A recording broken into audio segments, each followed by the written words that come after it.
Ferg vs. DrDisrespect finally happened yesterday. Here's everything you need to know about the event in 9 minutes or less. It all started June 9th, 2019, when DrDisrespect initially tweeted out mobile gamers aren't real gamers. At a later date, he ended up playing Warzone with a famous PUBG mobile streamer named Scout and ended up apologizing for his comments and taking back what he had said at the previous date on Twitter. It was a spur of the moment. I just wanted to make sure that I get ahead of it. Fast forward a year, Doc's back on his nonsense. I've got 3 state-of-the-art 1 millisecond speed color calibrated monitors staring at me, a keyboard with Titan switch optical keystrokes, and a mouse that weighs literally nothing backed by a 200k multi-PC setup. And you have the guts to tell me mobile gaming is a serious thing? See, since the previous tweet, mobile gaming had blown up a lot more, which means this got a lot more attention, which ultimately is what Doc wanted. Then we have arguably the biggest name in mobile gaming right now, Ferg, challenging Doc to a $100,000 1v1. Ferg says he'll play on mobile while Doc plays on his PC. Obviously, Doc doesn't respond, but Ferg's fans keep nagging him to the point where he actually has to enable members only on his YouTube stream. The video speaks for itself. Now you guys are starting to piss me off. I was in a good mood.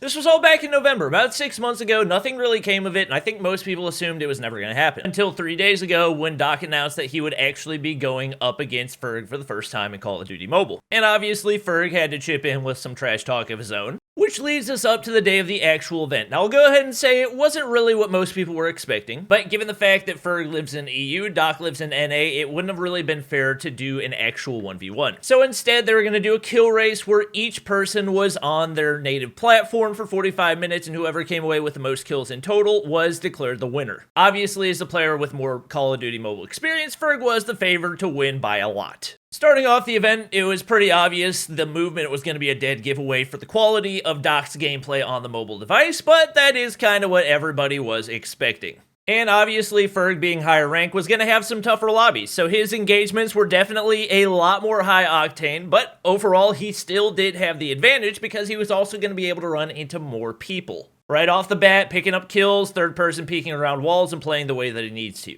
I think this engagement up against a bot is a pretty good summary of Doc's gameplay over on the mobile device. He did improve pretty significantly, but obviously a pretty big skill gap right there. In Doc's first game, he actually ends up running up on a real person, and suddenly he realizes that even in the lowest ranked lobbies, people still kind of have a pretty good idea of what they're doing. Already low at 44 HP. He's got 5 kills on the board. Opposing player has the high ground, and I think this is probably going to lead to Doc's first death of the day. You can actually look at the footsteps on the screen and see that he is surrounded on multiple sides, so he's going to go ahead and get beamed right there, dropped off in the middle of his first game. And the skill gap is definitely on full display as Doc is dying to rookie tier players. Ferg's got people flying on top of him up to high ground, gets 1 kill on the low ground right there, and is going to play this about as perfectly as he possibly can. Not only is he going to be able to capitalize on the drops that are there, but makes his way on up to high ground while he pops an adrenaline. He's going to take the initial shots. I believe he hits a drop shot right here as well. So really maximizing his HP, calls in his class, 13 kills on the board. Some more beautiful plays for him. But right here, we're going to see one of the more unlucky things I've ever seen in my entire time playing Call of Duty Mobile. He gets stuck by a cluster nade on the leg. 1 nade. And he's dead. His burner is done. Meanwhile, Doc has learned how to use the run button for the first time in the game. And Ferg gets back into his first game, immediately sliding corners, hitting those shots like we know he does, gets his first kill on the board already. Next up, we got Doc rolling up on the Ogre. Now, I'm not sure if he realizes what he's getting into right here, but things get spicy real quick. Obviously, summons the Ogre. It seems like he has a pretty good idea of what he needs to do. Throws out his dog ability right there, but starts getting shot in the back and doesn't even realize it. So he's already down to 57 HP, unloads about 2 magazines before he even realizes there's somebody shooting at him. Obviously, it's a bot, and that's the only reason he hasn't died yet, but 28 HP remaining. Somehow gets out of it alive, and he's going to be able to pop a med, but man, that was very close to one of the more embarrassing things I've ever seen in gaming. But as the kill gap increases up to 14 on the mobile side, disaster strikes. Ferg's internet goes out. His stream completely crashes right there.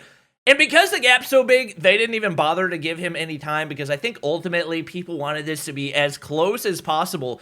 His stream goes out for close to 15 minutes, which means Doc has all the time in the world to close this 13 kill gap. He's actually having a decent game, 8 kills on the board with 3 remaining. His dogs are going out, and yet he somehow does not seem the player right behind the car right there. He's going to get insta-beamed by Clownfish69 with a Holger 26. Once again eliminated. It looks like he's not even going to get a win on the mobile side. Meanwhile, about 15 minutes later, Ferg finally able to get his stream back up, and we can see he's already got 3 kills on the board, so still stacking on the lead, which Doc was really not able to do anything about in the entire time that Ferg's stream was offline. As we can see, the timer ticks down closer to 0 for the mobile side of things. Ferg's going to be able to close out the game with 9 kills on the board. Doc was able to pick up a few more, so moving up to 22, but still, a 15 kill gap, not great, and Doc's actually going to die at the buzzer. Officially died in every single game that he played in the mobile side. Now, fast forward to the emulator side of things, and the first 15 minutes of the game is going to be Doc doing this. He couldn't figure out that he needed to press the control button in order to be able to actually aim. So we see him just trying to move his mouse around to be able to look at the screen. He has no idea how to figure it out. He's getting donos, he's getting tweets, he's getting all sorts of information, but all he'll do is look at his screen and not understand what's happening. And I will say, this is one of the more painful 15 minutes of gameplay I have ever seen. Meanwhile, Ferg, whose stream has already crashed 3 or 4 times, is just absolutely cruising. 8 kills on the board with 53 left and continuing to build on that lead as Doc is still trying to figure out his settings. We're going to get down to the last player of the game. Ferg gets 23 kills in game number 1, and I feel like at this point, it's pretty much solidified that Ferg is going to be the victor. Now, obviously, these are not going to be high-skill lobbies. Emulator lobbies do typically have majority bots, but really at this point, it's clear who the victor is going to be one way or the other. Now we see about 20 minutes into the game, Doc finally able to get things running, and he's already getting beamed by bots, and somehow isn't able to get a kill right here. Honestly, I'm a little bit surprised that he even survived the gunfight.